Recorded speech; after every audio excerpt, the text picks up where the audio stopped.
How do you advise or recommend people to come up with a strategy to bring AI into their workflows? How do you identify those roles, right? And then how do you communicate to people in those roles, which are typically on the floor workers, that this won't result in their job going away? It'll just look a little different.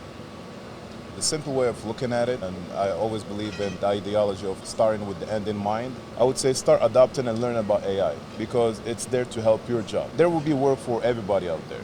So start learning and start aiming toward what's next for me. How can I get to a management position? Now you're going to be managing AI agents. I'm not saying it's going to happen tomorrow, but that's definitely like a 2030 vision. Yeah, actually, I mean, you talk about a starting point. Sometimes it's as simple as understanding how to use Microsoft Word was a starting point, how to use Office was a starting point. And they started saying, do you have Microsoft Excel capabilities? It was in the job description. Now it's a given. You have to have that. Yeah, you gotta know how to do a VLOOKUP. Right, and it's become so ubiquitous, and so everywhere present, you have to, it's going to get to that point. And again, it's not about replacing people, it's giving them a different skill set so that they can start at that point earlier.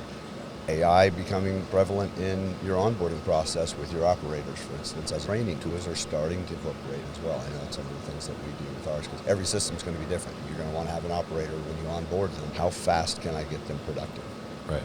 So again, that's another area where AI comes in to help facilitate the people, the labor part, that you can bring in a new employee instead of having 3 or 4 or 5 weeks of them shadowing your experienced worker, which is important.